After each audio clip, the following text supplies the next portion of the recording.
In addition to the bracket notation for selecting elements that we saw in the last section, JavaScript also supports a useful technique called array slicing that lets us select multiple elements at a time. We're going to be talking about sorting arrays in the next section, so let's redefine our array to be purely numerical. Just remember what it is from the end of the last section. You can redefine it like this. You can say 42, 8, 17, and 99. These are more or less randomly chosen. They're not completely random. So there's our array, and we can use the slice method like this. We can give it an index. See if you can figure out what this is going to do. This actually depends on the language. Different languages have slices, but their behaviors are different.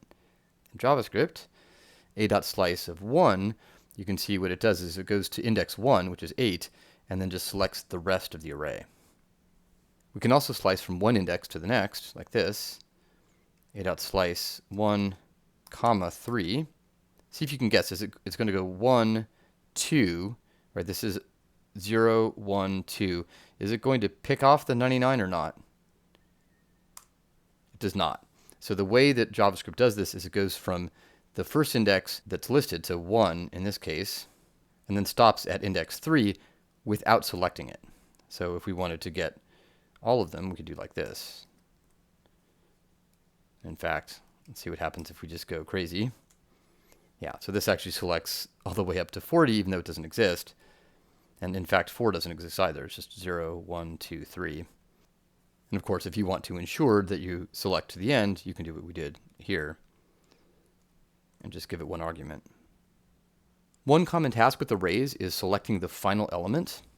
So there's a way to do this with the square bracket notation, right? If we do like this, a of 3 will give us the last element. But what if it's a really long array and we don't happen to know how long it is? Well, we can calculate it because arrays have a length property, just like strings. A.length is 4. So the largest index is always the length minus 1. That means that we can select the last element in the array like this. A of a.length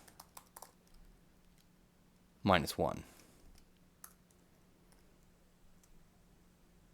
With a variable as short as the letter a, this isn't that bad, but it gets kind of inconvenient when you have a longer variable name. So for example, suppose we have a much longer name.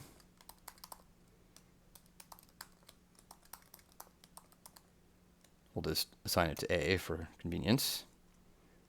So it's long enough that I'm not going to type it out. I'm just going to copy and paste. So you can see it's the same. If we want the last element of this one, well, we have to do this. It's the same thing. So you can see it's a little inconvenient.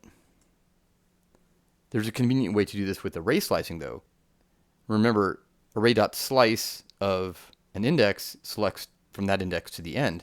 You can actually go backwards, too.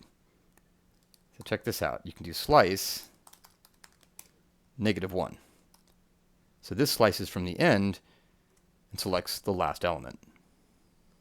If you look at this carefully, the result of slice is itself another array. So this isn't exactly the last element. It's actually an array with one element, which is equal to the last element of the main array, this one. So in order to select that out, we could do this. One final case that's really common is wanting the last element of an array while removing it at the same time. And we'll talk about that in the next section.